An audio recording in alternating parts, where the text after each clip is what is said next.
Hay un silencio específico que solo existe en los códigos postales más caros de Los Ángeles. No es un silencio de paz. Es un silencio comprado. Un silencio mantenido por muros de 3 metros de altura, por setos de privacidad perfectamente esculpidos y por acuerdos de confidencialidad blindados por los abogados más despiadados de la costa oeste. En el mapa de Los Ángeles existe un triángulo de poder llamado The Platinum Triangle. Bel Air, Beverly Hills y el más exclusivo de todos, Holmby Hills. Aquí, la tierra vale más que el oro. Es el lugar donde Walt Disney construyó su retiro. Donde Michael Jackson dio su último suspiro. Y donde Hugh Hefner construyó su legendaria mansión Playboy, un templo al hedonismo del siglo XX. Pero si caminas por la calle Mapleton Drive, te encontrarás con una estructura que intentó eclipsar a todas las demás. Una mansión de estilo colonial europeo. 17.000 pies cuadrados de mármol blanco, columnas dóricas y un lujo tan agresivo que lastima la vista. Durante 10 años, esta casa fue el epicentro cultural de América. Fue el Versalles del hip hop. El lugar donde se decidía quién era una estrella y quién era un don nadie. Pero, al igual que los castillos de los cuentos de terror gótico, este palacio tenía un sótano. Esta es la residencia de Sean Diddy Combs. Para el mundo exterior, era un monumento al Black Excellence, el triunfo de un chico de Harlem que conquistó el capitalismo. Pero para las personas que cruzaron esas puertas y firmaron los contratos, esta casa no era un sueño. Era una máquina. Una máquina diseñada para procesar seres humanos, consumir su voluntad y escupir sus restos.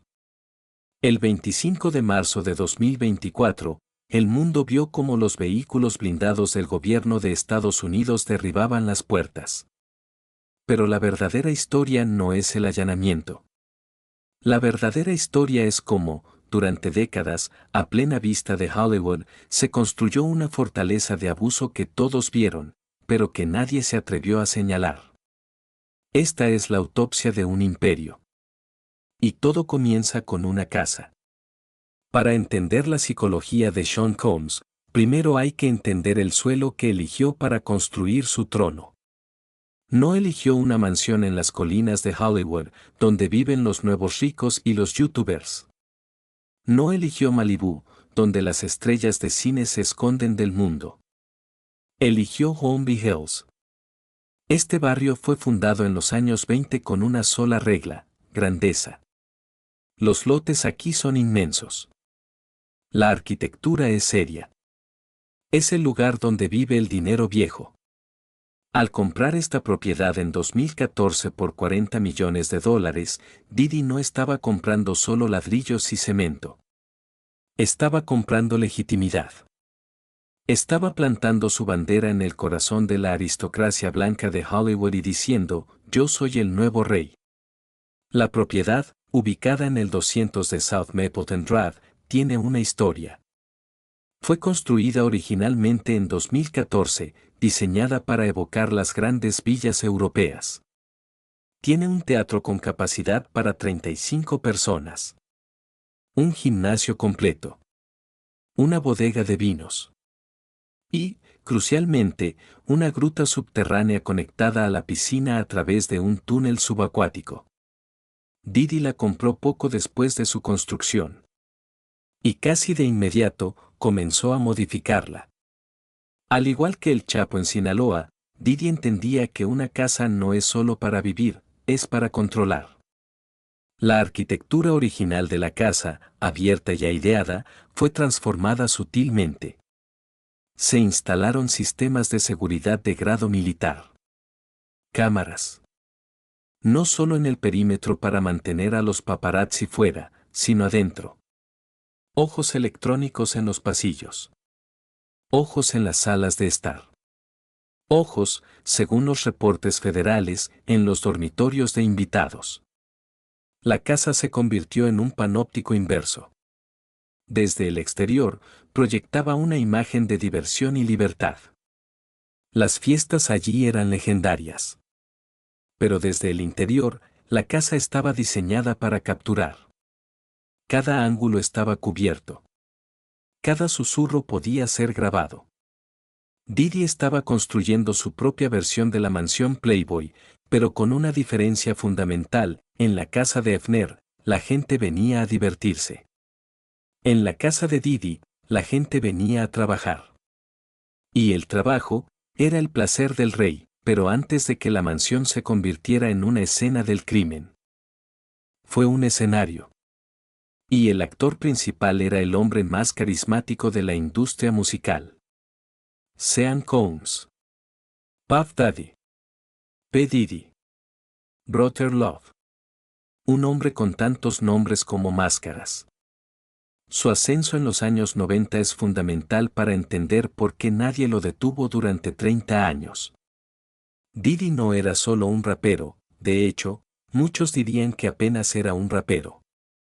Era un Hatman. Un vendedor de sueños. Fundó Bad Boy Records y nos dio a Notorious B.I.G. Nos dio el sonido de una generación. Pero desde el principio, hubo una sombra de violencia.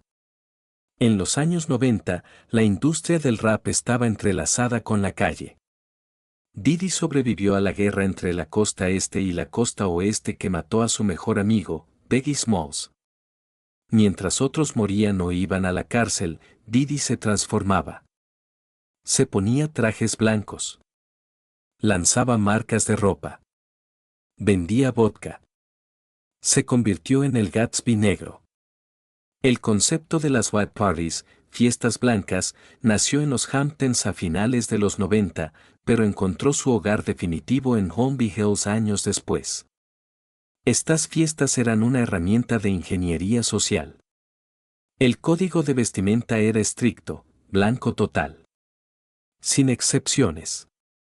Visualmente, era impactante. Cientos de las personas más poderosas del mundo, Leonardo DiCaprio, Jay-Z, las Kardashian, príncipes saudíes, senadores, todos vestidos de blanco inmaculado, bebiendo champán en el jardín de Diddy. El blanco simbolizaba pureza, limpieza, inocencia. Era el camuflaje perfecto. Al invitar a la élite mundial a su casa, Diddy creó un escudo de invulnerabilidad. ¿Cómo podía ser un criminal un hombre que cenaba con Martha Stewart y Barack Obama? ¿Cómo podía ser un depredador alguien que organizaba eventos benéficos en su jardín? La mansión de Holmby Hills era el escenario de esta gran obra de teatro. Diddy era el director. Y todos los demás, desde los meseros hasta las superestrellas, eran extras en su película. Pero había dos tipos de fiestas en esa mansión. Estaba la fiesta de día, la que salía en las revistas, con música pop y sonrisas. Y estaba la fiesta de noche. La que comenzaba cuando los invitados respetables se iban a casa. La que ocurría detrás de las puertas cerradas, en las habitaciones insonorizadas, donde el color blanco se manchaba rápidamente. Cuando los agentes federales de Homeland Security entraron en la mansión en marzo de 2024, no solo buscaban a un hombre. Buscaban evidencia de una operación logística. Porque lo que sucedía en esa casa no era improvisado. Requiere planificación. Requiere suministros. Requiere un equipo. El documento de acusación, indictment, del Distrito Sur de Nueva York se lee como un manual de operaciones de una empresa perversa. Los fiscales describen los llamados freak-offs. No eran orgías normales. No eran fiestas sexuales consensuadas entre adultos. Eran, según la ley, espectáculos de horror diseñados y dirigidos por Diddy. Hablemos de los números, porque los números no mienten y son aterradores.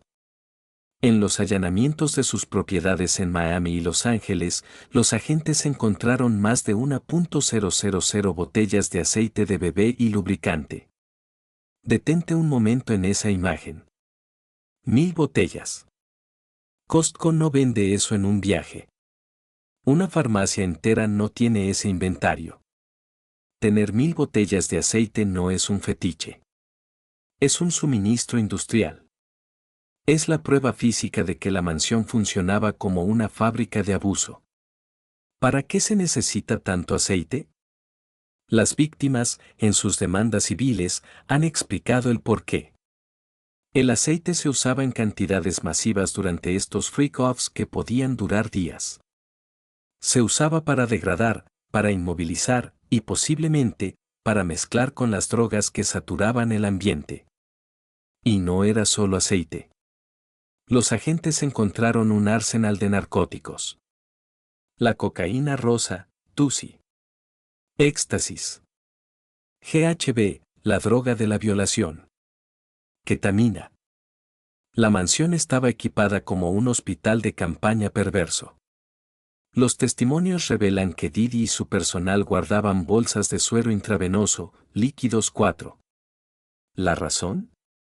Las víctimas, a menudo trabajadores sexuales masculinos y mujeres jóvenes, eran sometidas a sesiones de abuso físico y sexual tan largas y brutales que terminaban deshidratadas y al borde del colapso. En lugar de llamar a una ambulancia, en lugar de detener la locura, el personal de Didi, supuestamente, les administraba suero intravenoso para reanimarlos. Para ponerlos de pie. No para que se fueran a casa, sino para que el freak-off pudiera continuar. Esto convierte a la mansión de Holmby Hills en algo mucho más siniestro que la casa de un narco. La convierte en un laboratorio biológico donde los cuerpos humanos eran el experimento. Una mansión de 17.000 pies cuadrados no se limpia sola. No se gestiona sola. Para que el horror funcionara, Didi necesitaba un ejército. Y lo tenía. Al igual que en la mansión del Chapo en México, el personal de la casa de Didi vivía bajo un código estricto: ver, oír y callar. Pero la complicidad iba más allá del silencio. Según los fiscales, el personal de Didi, asistentes personales, guardias de seguridad, personal de limpieza, eran parte activa de la maquinaria. Se les llamaba para preparar las habitaciones. Esto implicaba cubrir los muebles costosos con sábanas y plásticos para protegerlos de los fluidos corporales y el aceite. Implicaba ajustar la iluminación y, crucialmente, verificar los ángulos de las cámaras. Didi no solo participaba, él miraba. Y él grababa. La seguridad de la casa, a menudo compuesta por expolicías y militares, no estaba allí para proteger a los invitados. Estaba allí para evitar que las víctimas salieran. Imagina ser una joven aspirante a cantante. Te invitan a la mansión del hombre más poderoso de la música. Entras por las grandes puertas blancas. Te sirven una copa. Todo es lujo. Pero luego, las puertas se cierran. Tu teléfono desaparece. Te sientes mareada. Y te das cuenta de que los hombres armados en la puerta no están mirando hacia afuera, hacia la calle. Te están mirando a ti. La mansión, con sus muros altos y su sistema de seguridad de vanguardia, se convertía en una jaula dorada. Los vecinos de Holmby Hills veían entrar furgonetas negras con vidrios polarizados. Veían entrar mujeres y hombres jóvenes. Pero rara vez los veían salir caminando. Este era el secreto a voces. La omerta de Los Ángeles. Los conductores de Uber, los servicios de catering, los decoradores florales, muchos veían cosas extrañas. Mujeres llorando en el vestíbulo. Hombres inconscientes siendo arrastrados. Gritos amortiguados. Pero nadie llamaba al 911. ¿Por qué? Porque era Didi. Y en Los Ángeles, no se llama a la policía para denunciar a un rey. Se espera a que el rey caiga para contar la historia. Durante años, la imagen pública de Didi fue intachable en cuanto a sus relaciones.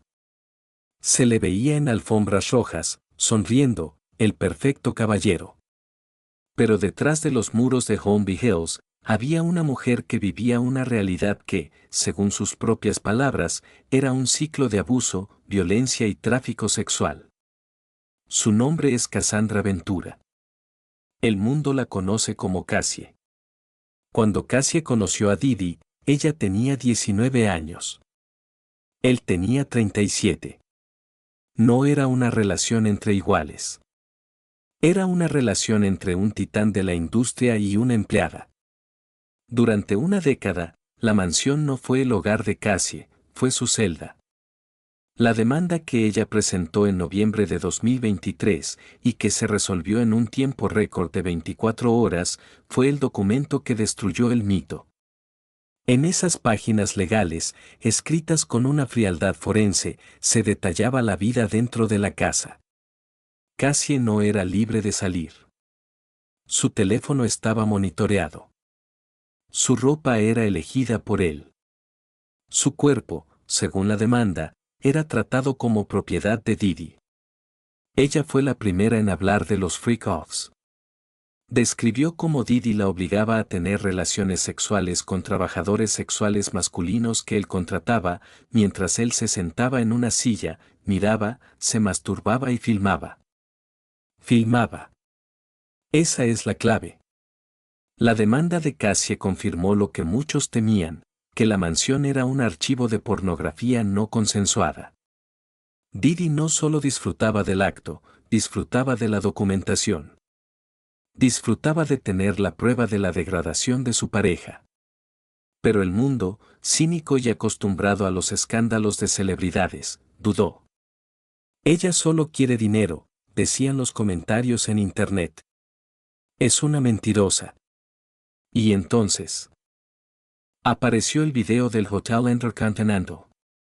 No ocurrió en la mansión, sino en un pasillo de hotel en Los Ángeles en 2016. Pero las imágenes, granulosas y en blanco y negro, mostraron la verdad desnuda.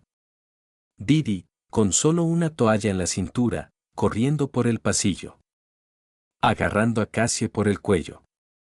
Lanzándola al suelo como si fuera una muñeca de trapo. Pateándola mientras ella yacía inmóvil. Y luego, arrastrándola de regreso a la habitación. Ese video cambió todo. Si Sean Combs era capaz de hacer eso en un espacio público, bajo las cámaras de un hotel, ¿qué era capaz de hacer en el sótano insonorizado de su mansión en Holmby Hills, donde nadie podía oír los gritos? Ese video validó cada palabra de la demanda. Validó el miedo. Y abrió la puerta para que otros, que habían estado aterrorizados durante años, finalmente dieran un paso al frente. Si Cassie fue la víctima doméstica, Rodney Lloyd Jones fue la víctima profesional. Su historia nos lleva a las entrañas de la maquinaria criminal. Lil Rod no era una novia. Era un productor musical. Vivió con Didi. Trabajó en el álbum The Love Album. Durante meses, fue una sombra de Didi, viajando con él, viviendo en sus casas, trabajando en sus estudios. Su demanda, presentada meses después de la de Cassie, es aún más gráfica. Es un mapa del infierno. Rodney no solo describe el abuso sexual hacia él mismo, describe la estructura de la organización. Habla de cómo las asistentes de Didi llevaban bolsos llenos de cocaína y gomitas de éxtasis en los aviones privados. Habla de cómo se contrataba a trabajadoras sexuales y se las transportaba a través de las fronteras estatales, un delito federal grave en Estados Unidos. Pero hay un detalle en la historia de Lil Rod que hiela la sangre. Él afirma que durante su estancia en la mansión, Didi le mostró con orgullo un arma de fuego. Y le dijo que la violencia era la única forma de mantener el respeto. Lil Rod hizo algo que pocos se atrevieron a hacer, grabó. Según su demanda, tiene horas de audio y video. Grabaciones de Didi admitiendo crímenes. Grabaciones de tiroteos en estudios de grabación. Grabaciones de los freak-offs. Rodney Jones no era un invitado VIP. Era un empleado. Y como muchos empleados en la mansión, vio la verdadera cara del jefe cuando las luces se apagaban. Vio cómo la mansión funcionaba como un centro de comando para el tráfico sexual. Su testimonio sugiere que la mansión de Holmby Hills no era solo un lugar de desenfreno, era una sede corporativa del crimen, Rico Enterprise. Un lugar donde se pagaba a la gente en efectivo, donde se lavaba dinero, y donde la coerción sexual era simplemente parte del contrato laboral. Esto nos lleva a la pregunta del $1.000.000. ¿Por qué nadie dijo nada? ¿Por qué, durante 30 años, las celebridades más grandes del mundo siguieron yendo a esas fiestas? ¿Por qué los ejecutivos de las discográficas siguieron firmando cheques? La respuesta podría estar escondida en los servidores de la mansión. Didi tenía una obsesión con grabar. Ya lo hemos establecido. Pero, ¿a quién grababa? En las fiestas blancas, la lista de invitados incluía a la realeza de Hollywood. Actores ganadores del Oscar. Íconos del pop. Políticos. Existe una teoría, alimentada por ex guardaespaldas y rumores de la industria, de que Didi operaba una bóveda de compromat. Imagina que eres una estrella joven. Vas a la mansión. Bebes algo que te ofrecen. Te despiertas al día siguiente sin recordar mucho. Pero Didi sí se acuerda. Y Didi tiene el video. No necesitas usar el video. Solo necesitas que la persona sepa que el video existe. Esto explicaría el silencio ensordecedor de la industria musical tras el allanamiento. Cuando R. Kelly cayó, la gente habló. Cuando Harvey Weinstein cayó, Hollywood habló. Pero cuando la mansión de Didi fue allanada, hubo silencio. Ashton Kutcher, amigo íntimo de Didi, silencio. Jay Z, colaborador de décadas, silencio. Justin Bieber, quien pasó tiempo con Didi cuando era un adolescente vulnerable, silencio. No es solo lealtad. Es pánico. El allanamiento de Homeland Security no solo puso nervioso a Didi. Puso nerviosa a toda la industria del entretenimiento. Porque si esos agentes federales lograron desencriptar los discos duros encontrados en la mansión, muchos ídolos podrían caer. La mansión de Holmby Hills, por lo tanto, no era solo la casa de Didi. Era la caja negra de la industria musical. Y el gobierno de Estados Unidos acababa de recuperarla. El final no llegó de golpe. Fue una erosión rápida y violenta. Todo comenzó en noviembre de 2023.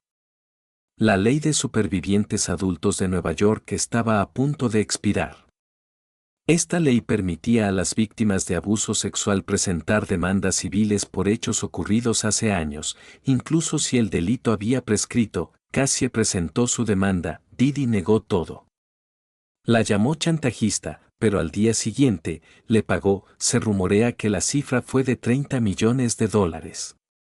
Un acuerdo en 24 horas, Didi pensó que el dinero compraría el silencio, como siempre lo había hecho. Pensó que podía poner un cheque sobre la herida y que la sangre dejaría de salir. Se equivocó. El pago rápido no se vio como inocencia. Se vio como una admisión de culpa. Fue sangre en el agua para los tiburones. En las semanas siguientes, 3 mujeres más presentaron demandas. Luego Low Rod, las marcas comenzaron a huir. Su reality show fue cancelado. Su marca de ropa, Sean John, se distanció. El Gatsby negro se convirtió en un paria. Dentro de la mansión de Holmby Hills, el ambiente cambió. Las fiestas se detuvieron. El personal se redujo. Se dice que Didi se volvió paranoico, caminando por los pasillos vacíos de su palacio de $40 millones, sabiendo que algo venía, pero no sabía que en un edificio federal, un gran jurado estaba revisando evidencia, no sabía que los agentes de HSI estaban planeando una operación táctica, no sabía que su fortaleza blanca estaba a punto de ser invadida. El 24 de marzo de 2024, Didi planeaba un viaje. Su jet privado, el Lauder, estaba listo en la pista. Iba a las Bahamas a celebrar el cumpleaños de sus hijas. Nunca llegó a subir a ese avión, porque al amanecer del día siguiente, el gobierno de los Estados Unidos tocó a su puerta. Y no pidieron permiso para entrar, lunes, 25 de marzo de 2024. Los Ángeles suele despertar tarde, pero en Holmby Hills, el despertar fue violento. A las 10 de la mañana, la paz sagrada del barrio más rico de California se rompió. No fue un coche de policía solitario. Fue una invasión. Vehículos blindados Bearcat, del color de la tormenta, subieron por la colina. Decenas de agentes federales de HSI, Homeland Security Investigations, saltaron al asfalto. Llevaban cascos balísticos, rifles de asalto AR-15 y arietes. No iban a tocar el timbre. El sonido del metal crujiendo resonó cuando forzaron las puertas de hierro del 200 de South Mapleton Drive. Al mismo tiempo, a 4.000 kilómetros de distancia, en Star Island, Miami, otro equipo táctico derribaba las puertas de la otra mansión de Didi. Fue un golpe sincronizado. Un shock no diseñado para evitar la destrucción de evidencia. Desde el aire, los helicópteros de noticias capturaron la imagen que definió la década. Justin y Kane Combs, los hijos del magnate, los príncipes del hip hop, salieron de la casa. No llevaban cadenas de oro. Llevaban esposas. Caminaban de espaldas, con las manos en la nuca, mientras los láseres de las miras tácticas bailaban sobre sus camisetas.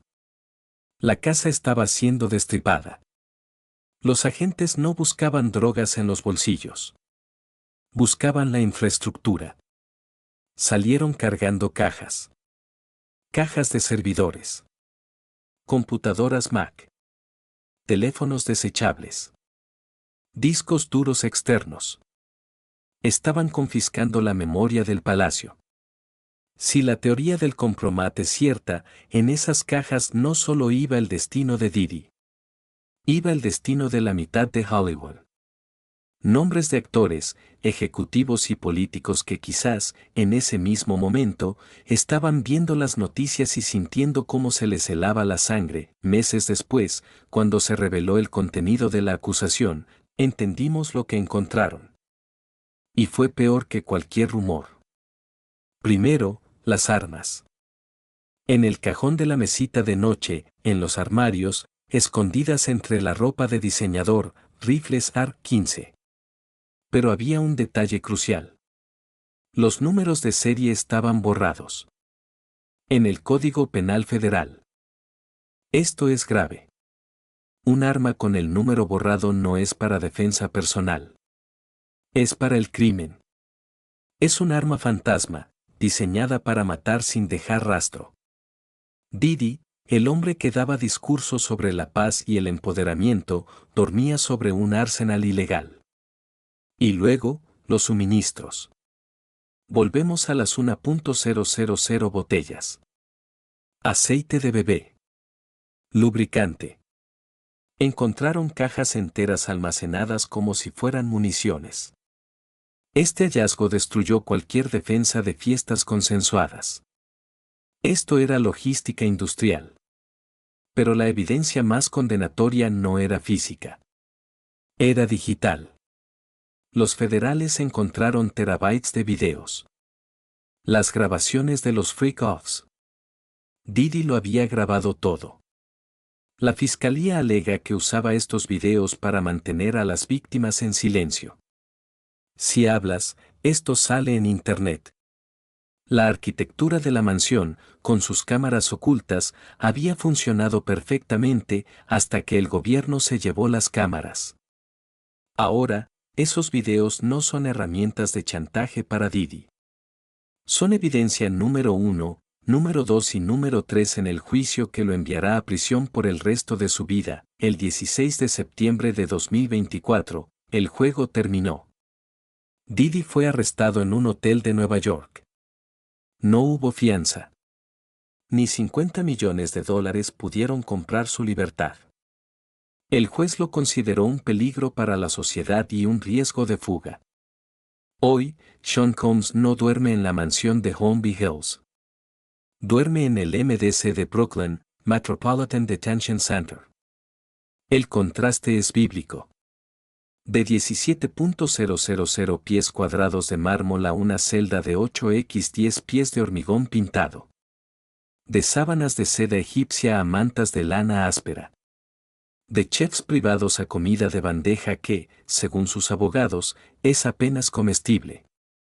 El MDC es conocido como el infierno en la tierra. Es una prisión famosa por sus cortes de luz, sus plagas de ratas y su violencia extrema. Allí está Ghislaine Maxwell. Allí estuvo R. Kelly. Es el purgatorio de los depredadores caídos. Se dice que Didi está en una unidad de protección especial. No por privilegio, sino porque en la población general sería un objetivo. Está solo. Sin su séquito. Sin su Yasman. Sin su aceite. Sin sus cámaras. Solo él y el silencio. El verdadero silencio. No el que compraba con dinero, sino el que impone el encierro. Mientras Didi espera su juicio, la mansión de Holmby Hills permanece en silencio. Pero es un silencio diferente ahora. Es el silencio de un mausoleo. El valor de la propiedad se ha desplomado. ¿Quién querría comprarla? ¿Quién querría dormir en la habitación donde ocurrieron los freak-offs? ¿Quién querría nadar en la piscina donde, según las demandas, se drogaba a las víctimas? La casa está estigmatizada. Al igual que el rancho de Neverland de Michael Jackson o la mansión de Epstein en Nueva York, la propiedad está maldita por la historia. Es probable que el próximo comprador no compre la casa para vivir en ella. La comprará por el terreno, para demolerla. Para borrarla del mapa. Para convertir el mármol y las columnas dóricas en escombros y polvo, tratando de exorcizar los demonios del lugar. La historia de la mansión de P. Diddy no es solo la historia de un hombre malvado. Es una historia sobre nosotros. Sobre nuestra cultura. Durante 30 años, vimos las señales. Vimos la violencia. Escuchamos los rumores. Vimos cómo trataba a la gente. Pero la música era buena. La ropa estaba de moda. El vodka sabía bien. Y decidimos mirar hacia otro lado. Hollywood, la industria musical, y los medios de comunicación, todos fuimos huéspedes en esa mansión. Bebimos el champán y celebramos al rey, ignorando los gritos que venían del sótano. La caída de Diddy es el final de una era de impunidad. Nos enseña que no hay muro lo suficientemente alto, ni cuenta bancaria lo suficientemente grande, ni mansión lo suficientemente blanca para esconder la oscuridad para siempre.